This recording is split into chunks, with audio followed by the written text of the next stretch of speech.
Okay, I keep saying I'm going to finish this on video, so let's finish it on video.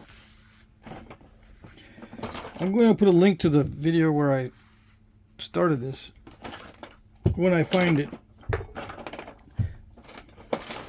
Alrighty, and I'm not sure if I started it with copper or with aluminum, but I'm going to finish it with the copper.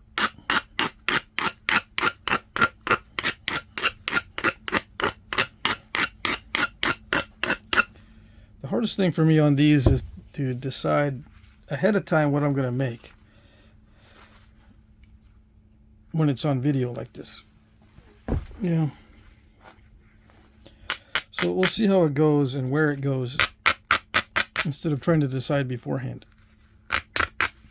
All right. Now this is a high grade. I think some people call it oxblood chert from Texas. High grade chert. And I don't think it's heat treated.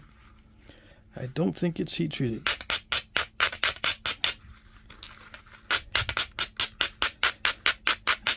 So I'm going to be very careful with this at first because I don't want to hit it too hard, thinking that it needs really hard hits and then snap the whole thing. So I'll take it slow. Yeah. All right.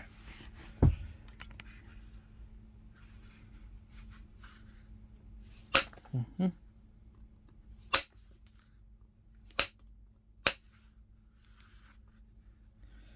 Yeah, those step fractures. I noticed there was one earlier right there. Yeah. These little step fractures. Let's see if I can get that. Those shadows to look better. I'm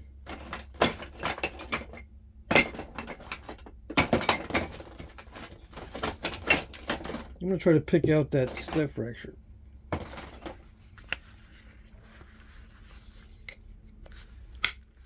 Here we go. That'll make it easier for the next flake. Okay.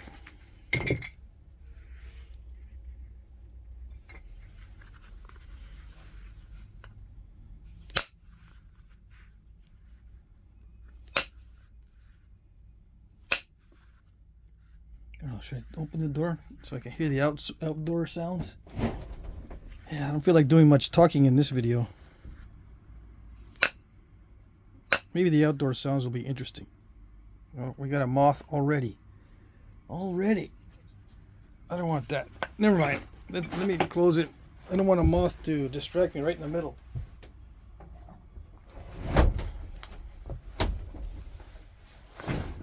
Yeah, right in the middle of final finishing, I'll have a moth just fly into my face. No, I don't want that to happen. So I'm already messing up. I don't know if that was already there. I can't remember now. See, it's already distracting. Okay. So I guess I'll have to talk about something. Yeah.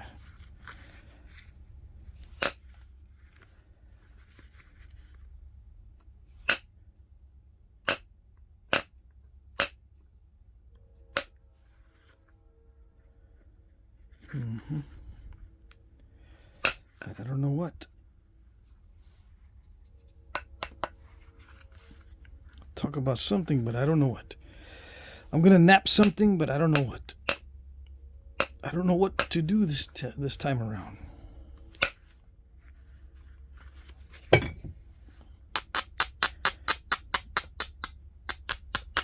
lot of times when I feel that way, I don't do a video.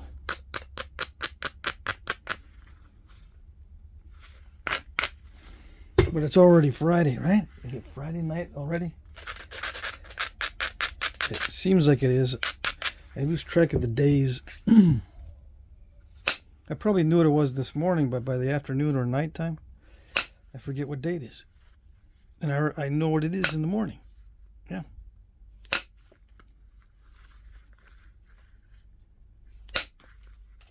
Okay. Yeah, this is high-grade stuff. And high-grade stuff naps really nicely.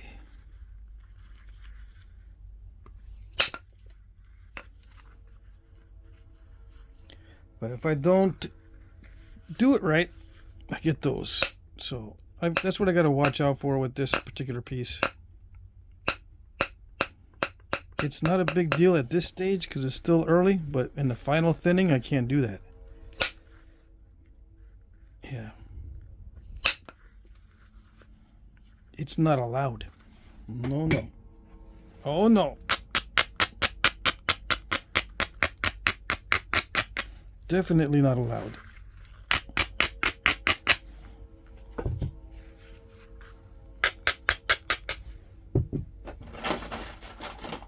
I'm going to try different abraders to see which one seems to work really well. Yeah, this usually the files usually work really well. Okay. Let's see. That cut across, yes it did. More than halfway. Yes it did. Also took care of that step fracture right there, or that incomplete flake. Very nice.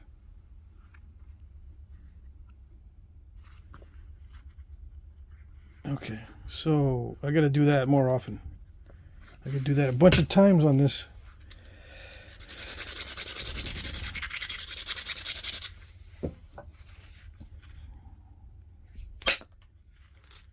Yes, okay.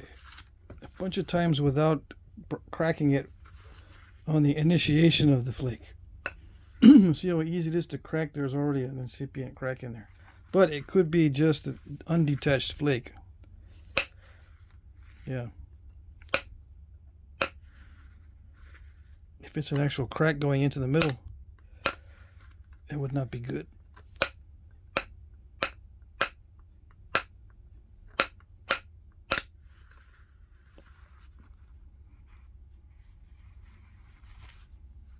Sacrificing the edge to try to thin down the face. Yeah. I can do it as long as I have enough width. Yeah. Sacrificing the edge means, you know, hitting it harder than I'm supposed to hit it. But I don't know how hard I'm supposed to hit it because I'm still not quite used to this material.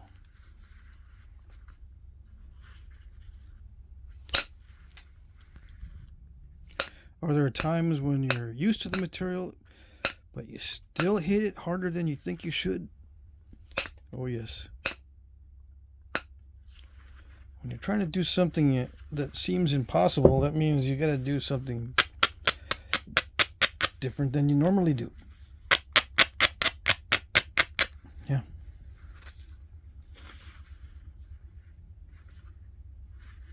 Can't do the impossible unless you're doing something that you don't normally do.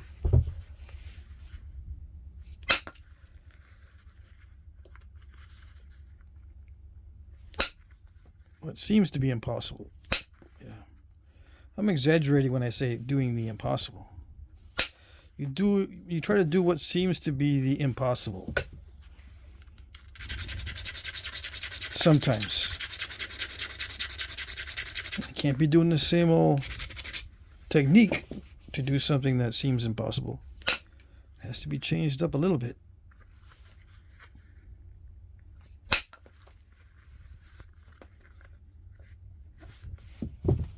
That's what I'm doing. I'm changing it up just a little bit. How am I changing it? I'm trying to run big, bold flakes where I think it will probably step fracture. So I'm hitting the edge harder than I think I should be hitting it. And it is yielding a little bit of crushing, but I am getting those flakes to travel. Why am I doing it on this particular piece that's extremely nice? Why am I experimenting? Because I don't want to get those incomplete flakes later on, so I'm going to try to thin it now. That's the general idea. Let's see. In order to pick those out, this has got to be sharp.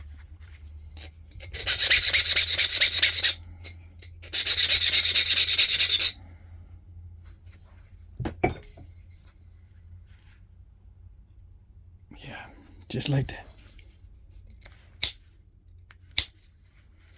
Much better.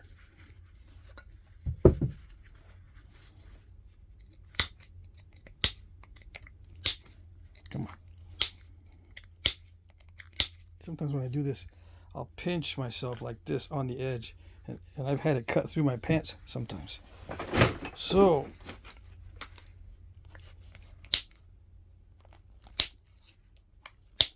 I gotta watch that I don't pinch. See? I gotta watch I don't pinch like this when I'm doing that. I gotta keep it out here. But I'll pinch myself almost no matter what I do. Because I guess my skin is really stretchy. It'll pinch in there, so I've gotta fight that as well. It doesn't happen with the small points, just these big points. Yeah. Just another annoyance with these bigger points.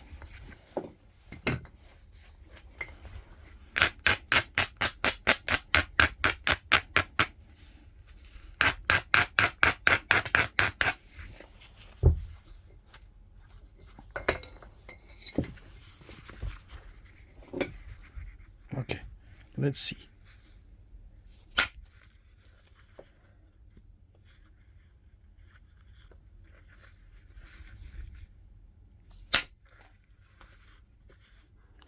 Yeah, the terminations on this material, unfortunately, they don't feather out well. Yeah.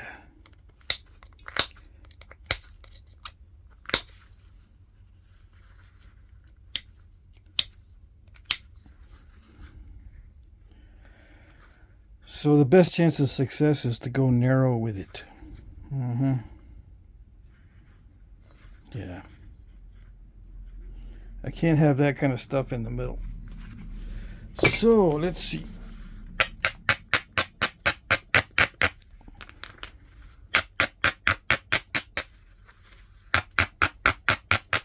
This is just a quick way to reduce some width. Really aggressively grind all the weak spots off. And you might say, well, don't you always aggressively grind like that? There's differences in aggression in grinding. Uh-oh, now I'm lost again, you might say. Yeah. There's differences in the grinding.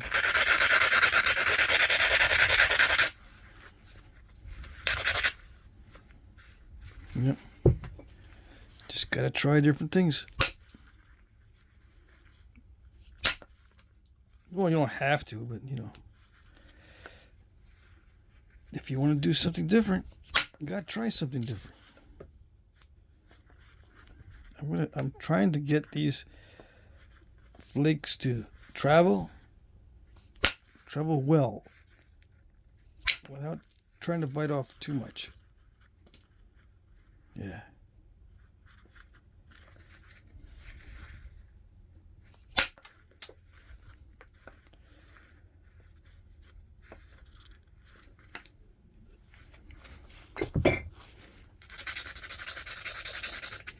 And unfortunately, I can't tell you how I'm doing it. It's just by feel. How does it feel that some of these strikes, they feel like they're going to be good. Some of them feel like they're going to be dicey. And I'm not going to expect anything really good from any of those strikes. But at the same time, I'm not going to be too pessimistic. Yeah. Can't be too pessimistic. You gotta have a healthy fear of breaking it, yes, but pessimism can mess up your day. All right. Let's see. Yeah, that feathered out. See that? It didn't. It tried the step. See, it tried really hard to create a step fracture. How did I get it to not step fracture? It was mainly the pathway of the flake. It looked pretty good, so I'm judging these mainly by the pathway of the flake. If the pathway looks good, I'll take a strike in that area. That's what's driving most of these flake removals. How good is that pathway? Yeah, see, that was a good. Now, don't I do that every time? No, sometimes the pathway or the flake path, the potential flake path, isn't that great. But I'll take a chance anyway. I'm not taking any chances with this one. Yeah. As far as the path of the flake. I can't be... See, here I took some chances. Just getting used to the material. It's still early in the Flintknapping stage, so not too worried about taking those kinds of chances early on. But as it starts to get thinner, I've got to look at the best flake paths and only do those, and ignore the other ones that I could take flakes off, but they don't look that great. So maybe I can make them look better with more napping around the edges. We shall see. That was not good.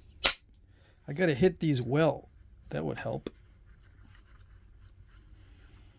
I got to hit the striking area well. I can't be losing energy.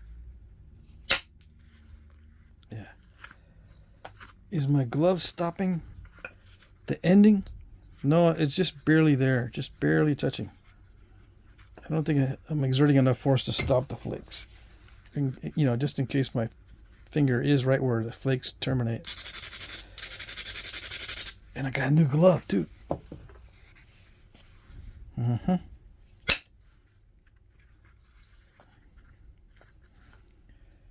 Yeah, new gloves, they feel stiff, right? But just the feeling of brand new gloves makes me feel better.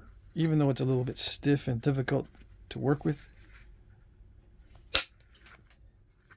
Still, I think I can nap better just because it feels better to have a brand new glove. Most of the time. Sometimes it doesn't fit well down here and it bugs me, so I had to try to break it in off camera. I'll massage it and try to break it in. All right. You don't know about these behind the scenes stuff with the equipment. No. I don't tell you.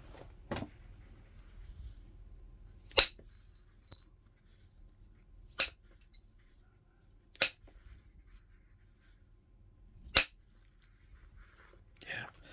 See that flake? I knew that striking area, or the striking area wasn't that great. Yeah, sure enough. Those step fractures, one reason they happen is because there's not enough thickness to the flake, and it's too thin at the end, and it'll just break off. The flake has got to be thick enough. It's extremely difficult to judge how thick these flakes are going to be, other than, you know, just beefing up that striking area. Making sure it's got a lot of meat in that convex area, and then dig in higher, a little bit higher than you normally think you should. That a lot of times that'll produce a thicker flake, or break it. Yeah.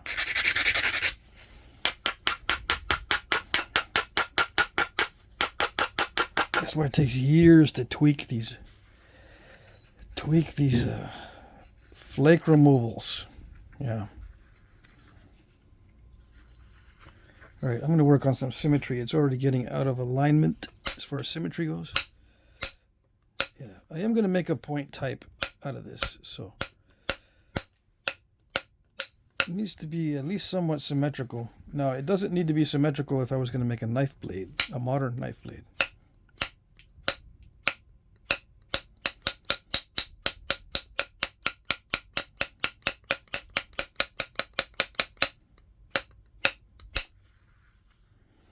And taking away some of that edge also gives me an opportunity to thin it down, because I'm beefing up the edge a little bit. That should be good, a good convexity through there. And so I don't have to worry about that flake too much.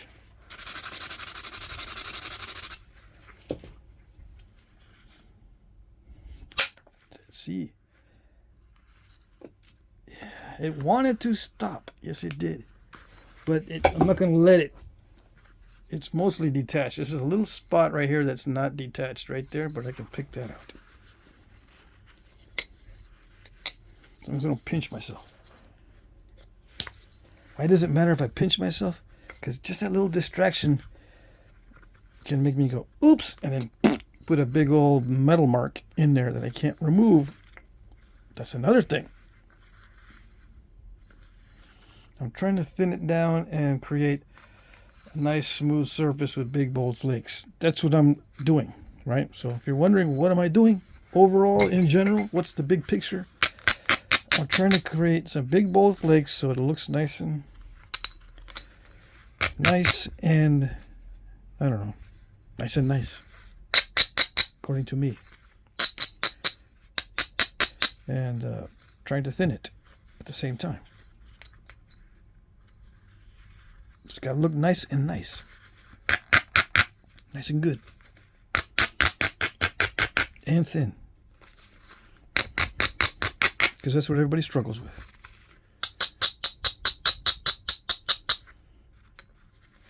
And it's, you know, it's hard to teach you how to thin, but at least you can see the potential.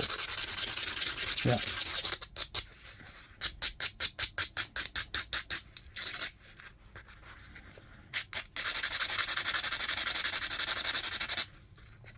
Okay. Let me do some base strikes here before it gets too thin. If I let it get too thin, I won't be able to hit the base without snapping the whole thing.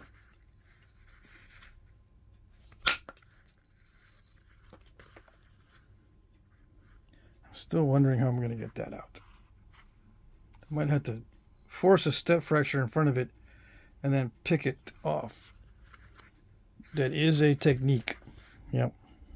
Not a very good one, but it does work sometimes. When all else fails, you can put another step fracture in front of that and then push against the step fracture with one of these and blow away that whole thing. Or you can get the Notch-O-Matic and do that. You know, create a big step fracture and then use this thing and go and pop that out. But I don't like to pop it out if I'm less than halfway across the piece. I like to pop them out when I don't see a big potential for a diving flake. Yeah, when I'm shooting toward the middle, it'll dive in a lot of times. But if I'm just shooting a little bit past the middle, I don't see too much diving. It's mainly because the flake's going downhill. When the flake's going uphill, like from here to the middle, that's uphill. From middle to anywhere else, it's downhill. If the flake has to go uphill, it doesn't like it. It wants to dive. But if you hit it past halfway, like if it was a step fracture there, hit it there, it likes to go downhill. So in general, I think that's what happens. So you have to kind of go with what the flakes like to do. Yeah, and you learn that over time. Or if someone tells you, like I just did. Yeah, flakes like to go downhill. They also like to go in a convex path. They don't like any dips where they have to go down and then uphill. They don't like going uphill at all. That's why it's so hard to thin, because you're going uphill. Okay? Just so you know. Flakes don't like it.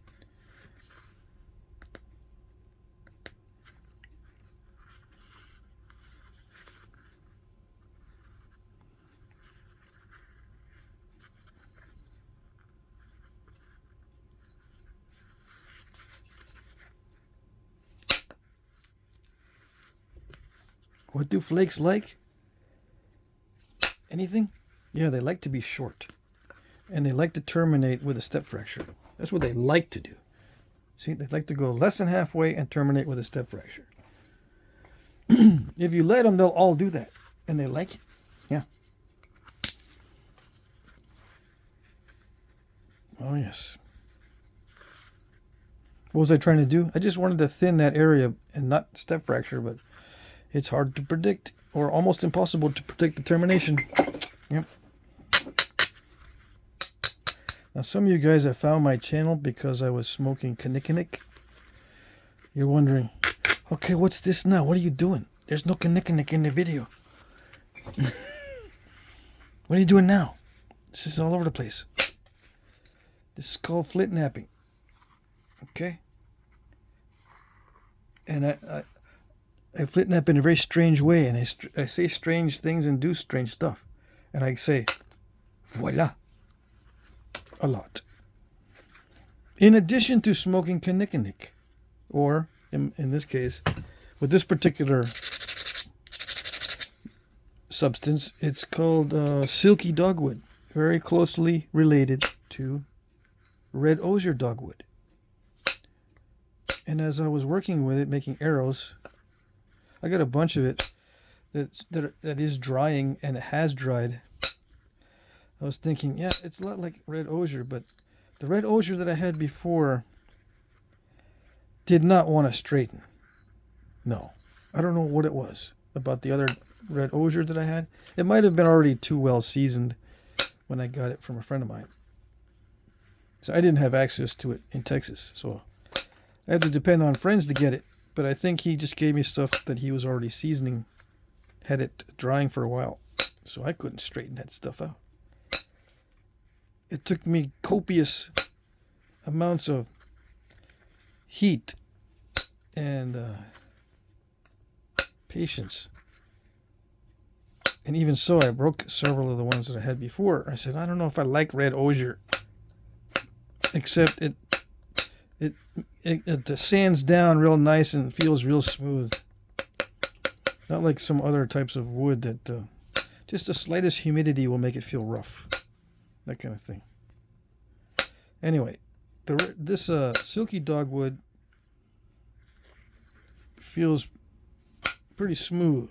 The one I got this time around, that I gathered myself. Yeah. And one of the benefits of gathering it yourself is you can make bark smokables. Bark smokables from the leftovers from making arrows. I don't know if I should mix the two, because the bark has a calming effect, but it also has like a make you not think effect. It stops you from thinking in a way. Yeah. Which is kind of good if you don't want to think. But if you do want to think, it's not good. Obviously. But anyway. I don't know why it's so hard for me to judge what the effects are. I think it's because I have the ability to influence the way I feel just by the way I'm thinking. I can make myself feel good or bad just by the way that I'm thinking. So if I think it's cool and fun and awesome that this smoke is not nasty, acrid, bad tasting, sharp biting smoke, it might be making me feel all giddy just because of that and not because of the chemicals in the smoke. Yeah. So how do I know? I don't know. That's it. I just don't know. Yeah.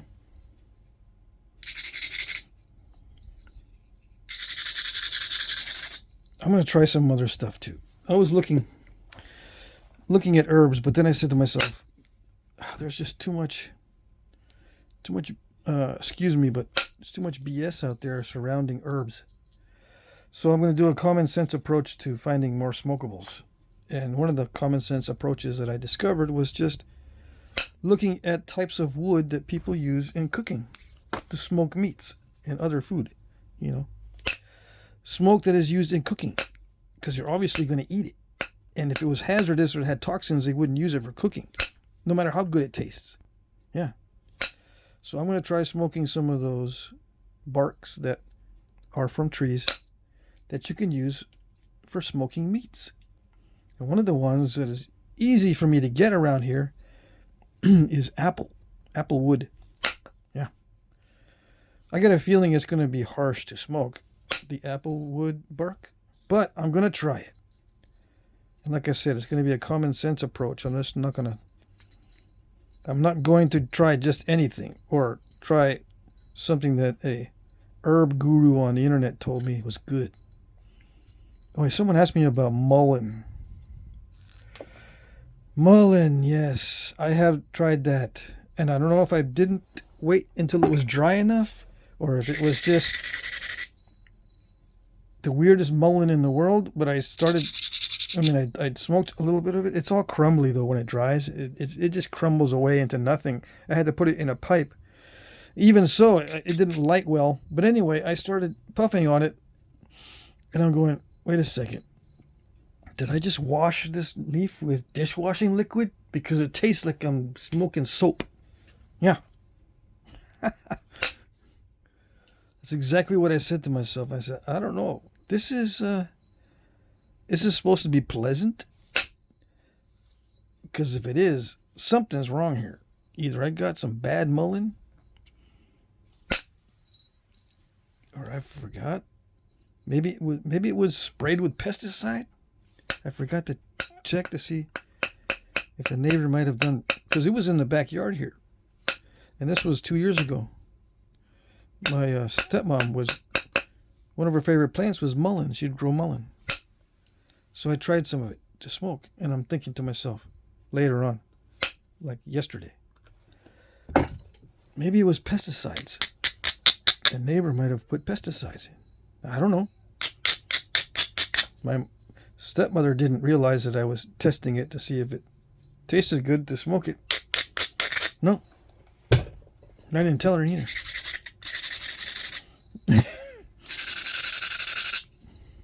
Just in case, just in case she didn't want me to take in a few leaves off of that plant. And it probably didn't matter because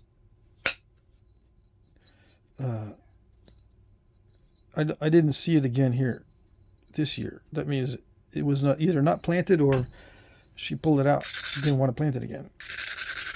Anyways, I'll try it again. I'll try mullein again, because it might have been just something that was a weird thing. But it did not taste like a good smokable at all. Nope. I don't see how people smoke that stuff. If that's going to be the same way this next time I try it. What does soap taste like? It just tasted like when you accidentally get soap in your mouth when you wash your face. Yeah. Like that.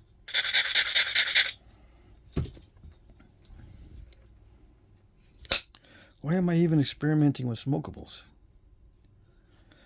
Well, to tell you the truth, I'm looking for other content to do, In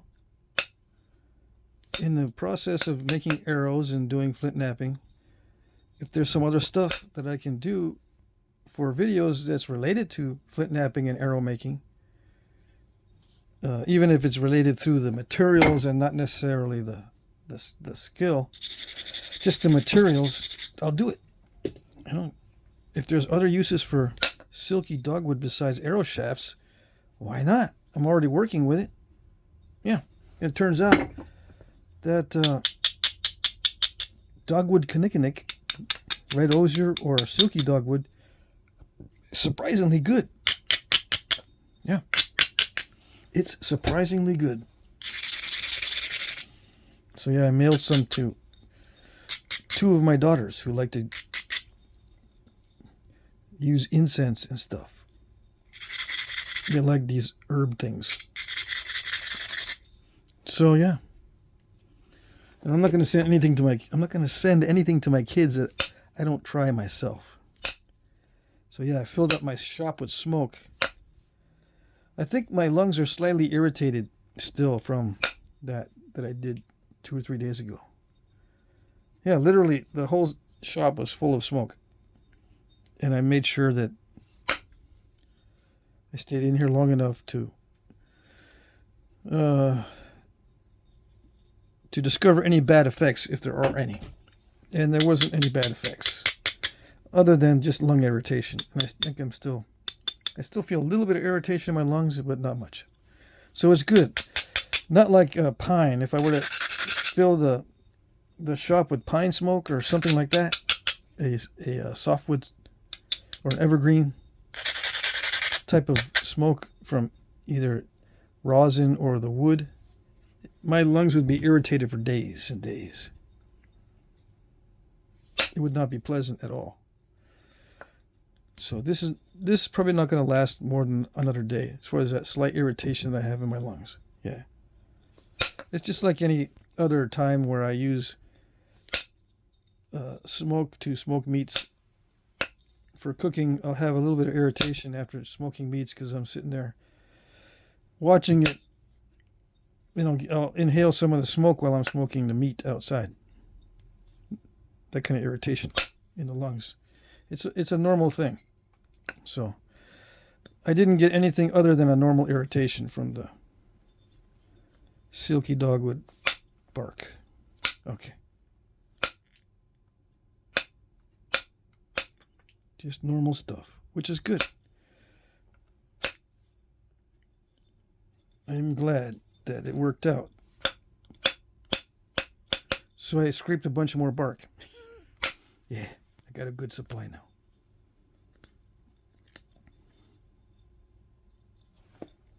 I got some excuses now to do other stuff other than flint knapping and worrying about what I'm going to make, how I'm going to finish out these pieces, and worrying about ruining beautiful oxblood chert, if that's what this is. See, it has these dark red areas, and some of it's darker than other areas. Anyway, I don't want to ruin this because it's such a... This is like the only time I've ever napped this kind of chert in a large piece like this. I've sampled smaller pieces in flakes of similar stuff. And, you know, you don't cry over broken small flakes, just like you don't cry over spilled milk. You don't cry over small flakes. Yeah, it's a rule. I don't cry over the small flakes of the oxblood chert that I break. But if I break this one, I am going to cry, yes. Yep. All right. Some of you might say, I want to see that. No, I'm not going to see it because it's just a figure of speech, okay? All right, take it easy. Don't get too excited.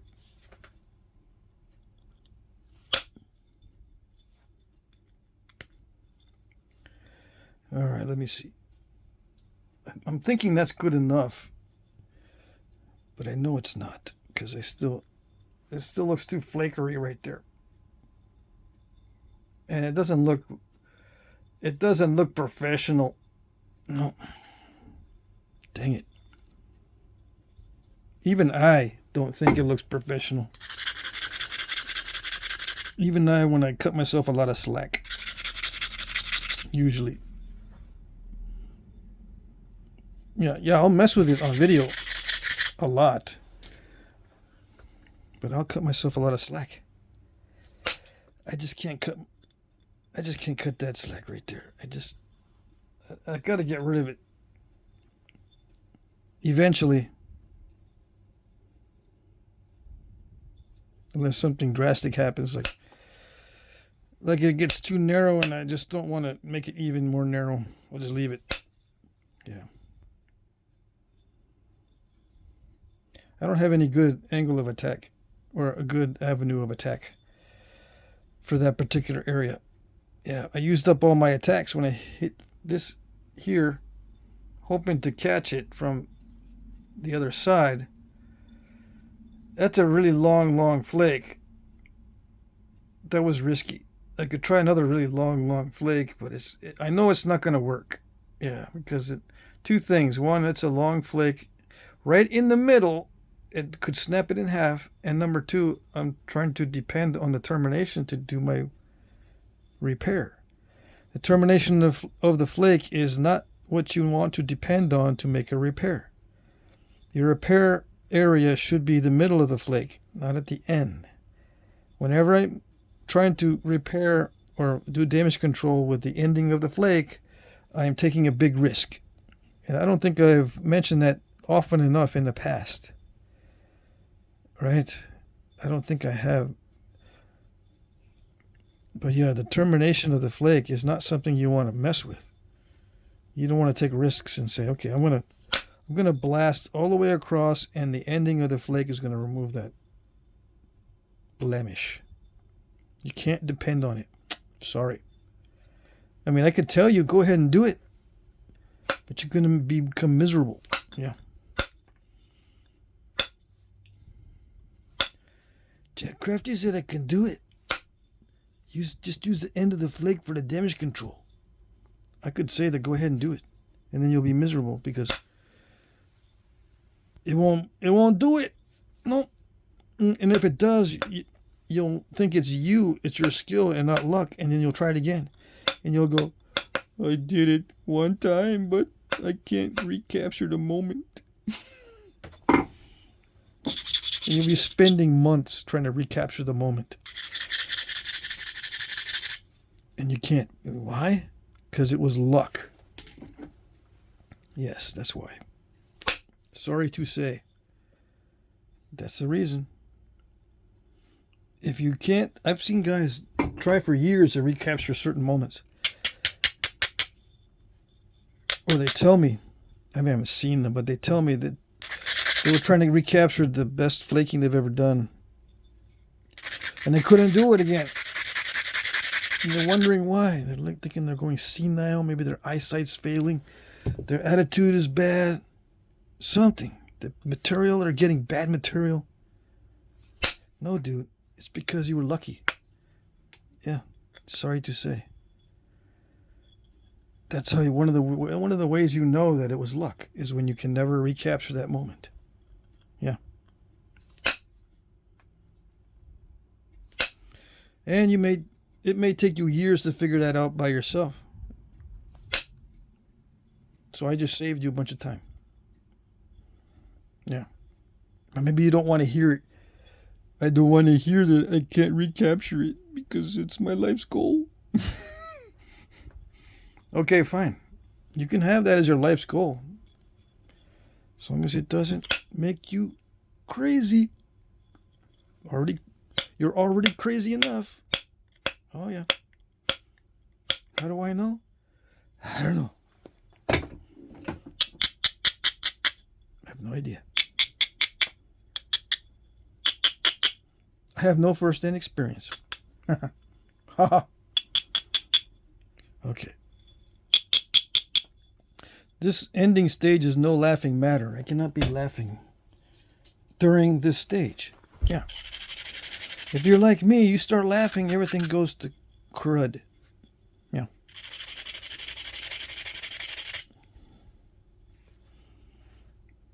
Gotta nip that in the bud. Don't be laughing. I tell myself, don't be laughing. Nope. Serious business. Voila. I think that's as far as I'm going to go. I'm going to leave that mess in there. I don't want to deal with it. No, I don't. I could make it more narrow. Much more narrow. Yeah, what is the ratio? So I can have an excuse to stop. Because if it's better than 6:1, if it's better than that, with the thickness ratio, I'm going to stop. All right, so the width is 56 millimeter. I do it in millimeter because it's easier to divide. Once I get to 56, right? 55, 56, 57. It's about 57, I suppose. What is the thickness right there? I start here in the middle because I don't like doing that. It's not as accurate. It's at 6 millimeter. And this is 56. Is that going evenly? Let me see. Well, 8 times 6 is 48. 54. 9 times 6 is 54. That's better than 9:1. What am I doing? I have no idea. I went way too far with it. No wonder. Dang it. Is it possible that I did not know what I was doing? No, I was trying to get it really thin. Yeah, I just didn't know it was that thin. All right, that's good enough for me. It's 45 minutes. I just need to sharpen it, and I don't know what I'm going to do for notches. See, the hardest part these days as an experienced napper is knowing what to do with it as far as finished point style. Yeah. I've already made a bunch of different styles, so I'm not curious about a particular style unless I see it in the book and go, wait a second, I've never seen that one. That happens. That still happens. I haven't seen one of a certain style. And I go, yeah, I'm going to do that. And then, okay, now what do I do? I don't know. What am I doing now? Life is boring once again. I've done everything in the book. Yeah.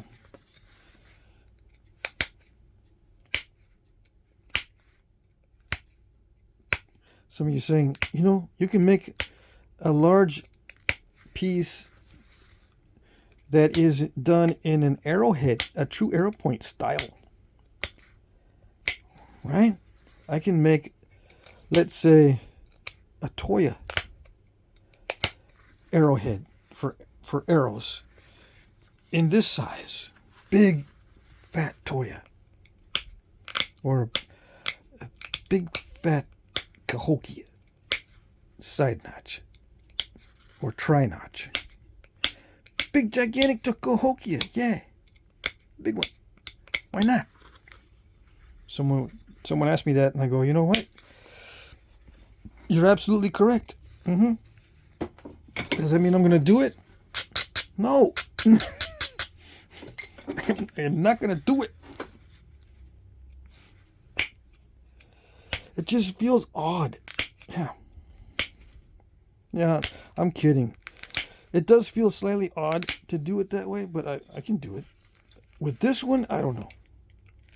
I got a feeling I'm just going to leave it as a blade. Yeah.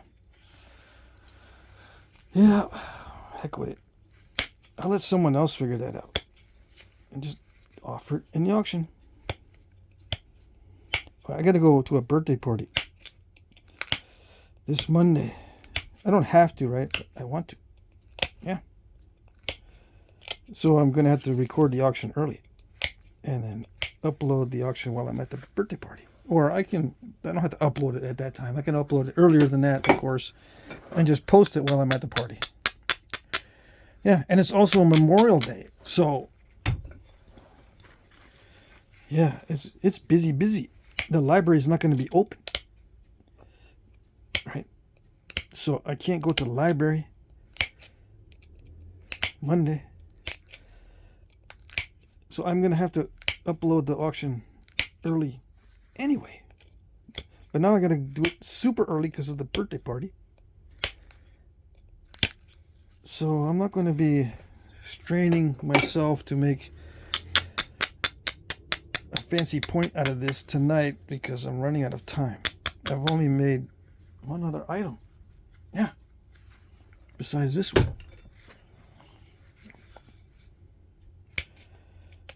What is the other item, you might ask? It's not even an item. It's just a potential box of rocks that I have extras. I have some extra obsidian, but I'm still debating whether or not to offer that box because I have to look ahead in time and think to myself, okay, I'm not sure exactly how long I'm going to be here. I might actually end up here forever, so to speak, actually live up here from now on. And I'm not going to have access to much other than what I get from gifts and from purchases. So should I be careless, so to speak, with what I've got? Or should I be squirreling it away for a rainy day? I don't know. And giving it away or offering it in the auction, it's not really being careless. It's good to do it because it doesn't go to waste if it goes to a good home. You know what I mean? But in the scope of things, in the big picture, should I be doing that? My dad's not doing well.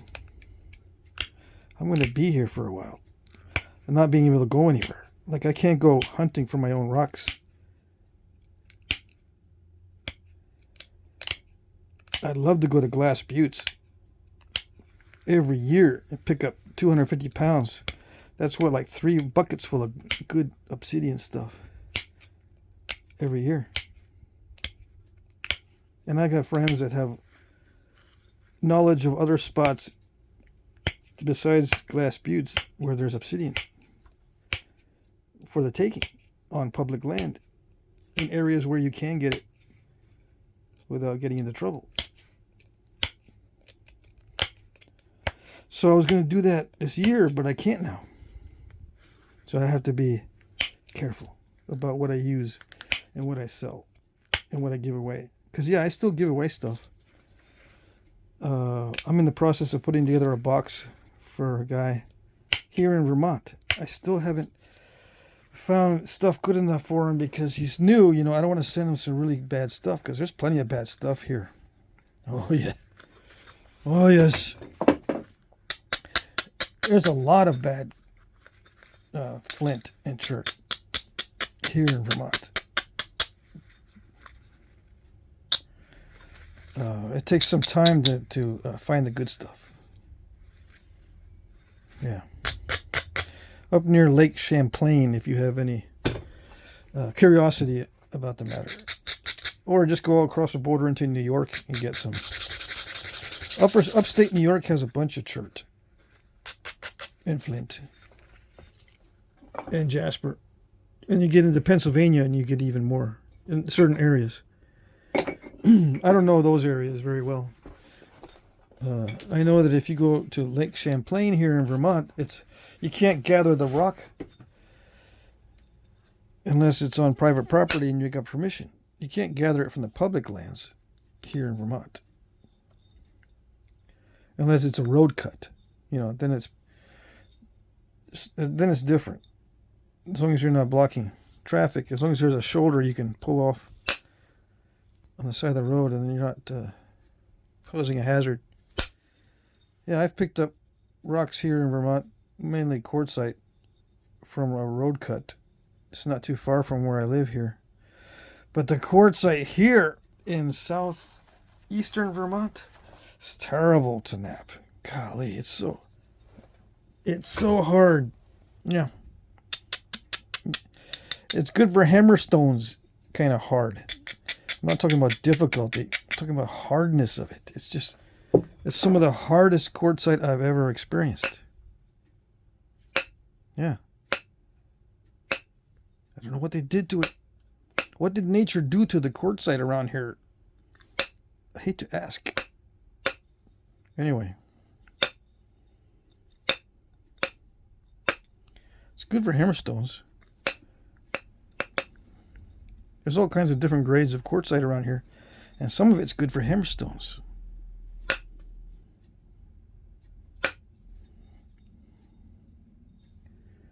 Yeah, I've tried napping it, and my goodness. The Native Americans who actually made arrowheads in this area out of quartzite that's tough to nap, yeah, it's either they found a sweet one, a sweet quarry, a quarry of sweet quartzite, or they were really punishing themselves with that stone. Yeah. I have a feeling they found a sweet quarry. Yeah, because there's no sense in punishing yourself on the stone when you can just make an arrowhead out of bone. And that rhymes. So that's a rule. Yeah. If it rhymes, it automatically becomes a rule. Yeah. If you can't work the stone, make them out of bone. That's the rule. Because it rhymes. Yeah. Some people say, I had a picture of what you look like, but when I actually saw you, it was weird. I know. I get that a lot. First of all, I'm old. And number two, my accent is way off. I have sometimes my South Texas accent pops up. I mean, I didn't develop the accent. I imitate the accent from my relatives and such down in South Texas. Yeah. Anyways, what was I talking about? I don't know. I'm too focused on this tip. I'm losing track of what I'm talking about. See, the tips are the hardest thing for me to do because there's something weird about... There's something weird about the tips that throws me off. I think it's because I'm trying to do minute flaking with worn out or dull flakers. I was thinking of making a whole new set of tools just for the tips. Because I'm napping everywhere else, and then I get to the tip, and for some reason the tools that I'm using just don't work on the tip. But this time I got a nice sharp flaker, so hold on. Still got to focus though.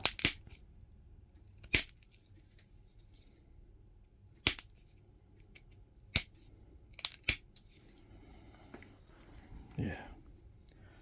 All right. It's not quite as thin as I was hoping, but it looks good. I think I am going to pat myself on the back. You know why? It's better than hitting myself over the head with a baseball bat. Yeah. Yeah.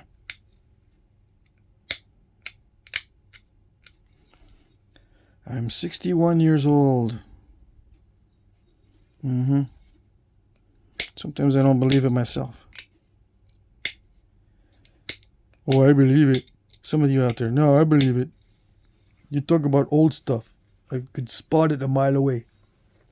Okay, well, you are able to spot this stuff, but I get some people that go, dang.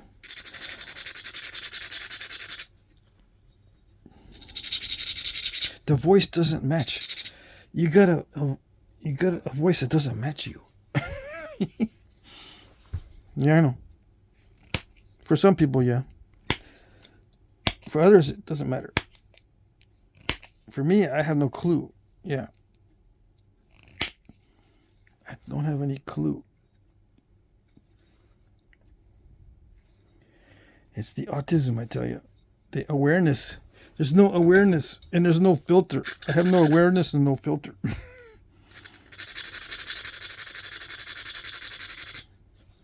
So I say what I want, and I don't know how I look when I say it.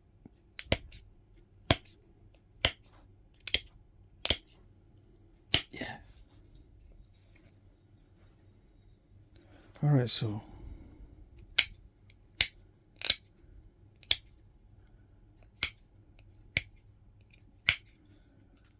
I got to get rid of that stiff fracture.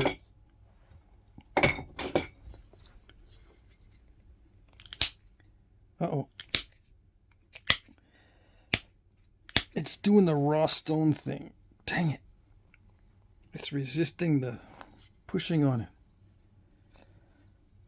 I should just take a flake in that whole area to get rid of the whole thing. But I'm nearing the end of completion on this one. And I'm not supposed to be messing with thinning right now.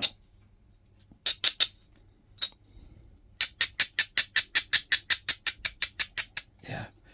I am not supposed to be messing with the thinning. But what I'm about to do is what? Everybody? Mess with the thinning. Oh yeah. I'm gonna mess with it.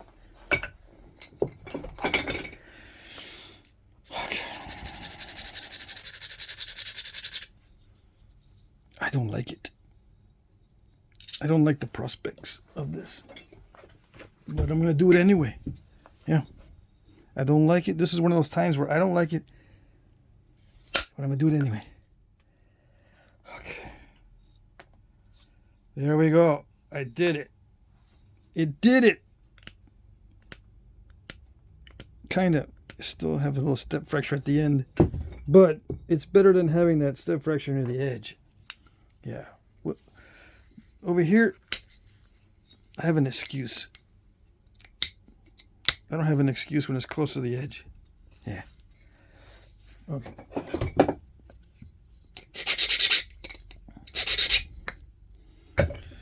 My mood improves as the point comes to a close. This movie's almost over. Yeah.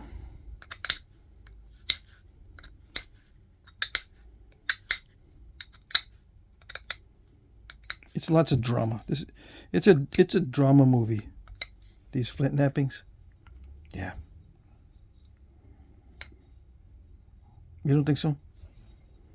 You think it's action adventure? How would you describe a flint knapping video? Is it a drama? Is it an action adventure? Is it a mystery? Is it like watching Ancient Aliens? I think, you know, the saying is several people can watch the same movie but come away with different stories. Right? Something like that. What story are you coming away with? Is it a drama story? Is it a mystery? Action adventure? Is it a mix of all of the above? You smarty pants out there?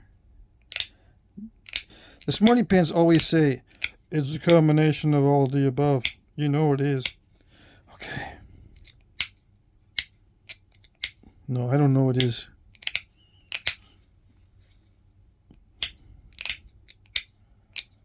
For me, Flintknapping is a suspense novel. Yeah.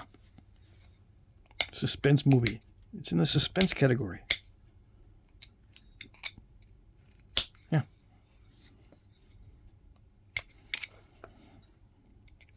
But no, I'm kidding, but I'm trying to think. Is it a suspense?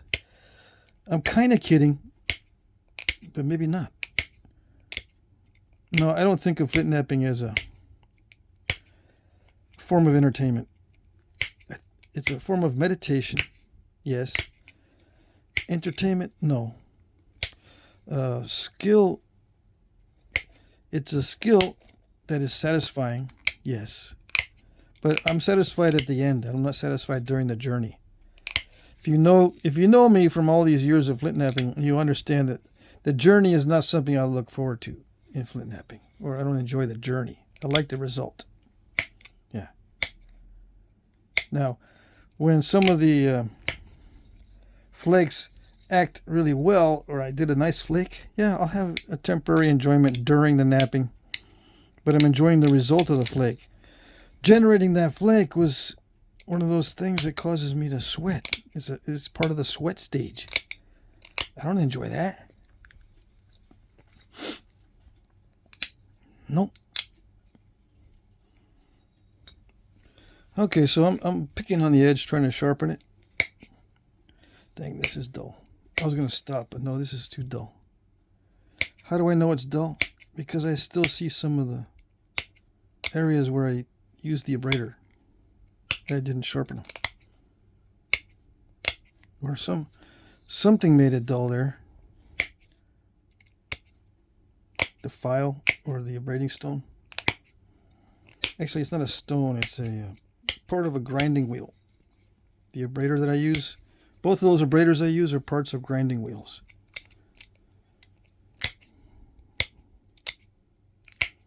And that file is from a new diamond file. What is it called? Needle file. Diamond needle file set. A brand new one that I got at Harbor Freight. My favorite store now. What's funny is when I was in Texas, the parking lot at Harbor Freight was always full.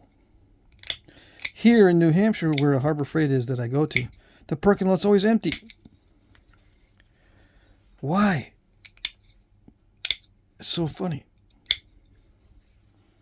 I don't care. I'll go in. I think it's closed because there's no cars in the parking lot over at Harbor Freight. But I go in and it's open and beautiful. Yeah. What's the deal? I don't know.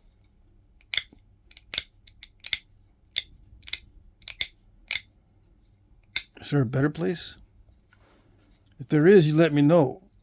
It will become my new favorite. My loyalty only goes so far. If there's something better, hell. Yeah. As far as tools go.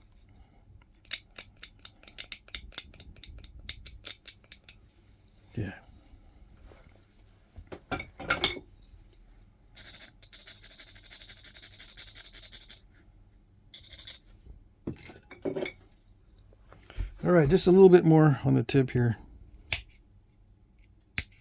I had to mess it up a little bit. Yeah, it won't be complete unless I mess up the tip a little bit.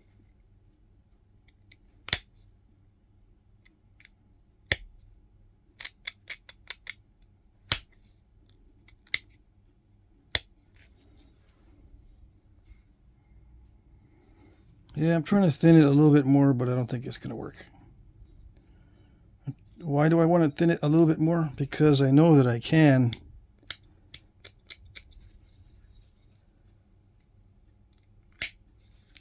I do want to see if I can.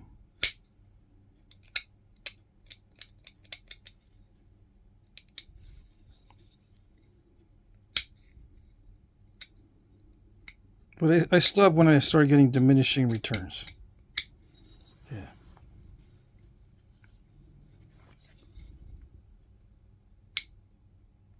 Like if the symmetry starts to suffer a lot and all that stuff, yeah, I will back off. Okay.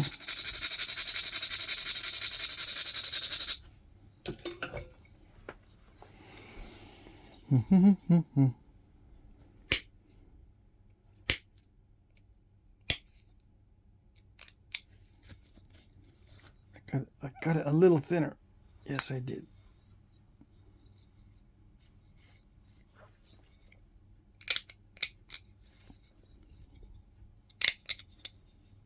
Okay, good enough. Yeah, it could be more perfect. Could be more better.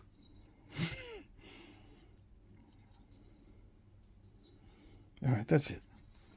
So yeah, that's how I'm finishing this out, just by making a blade.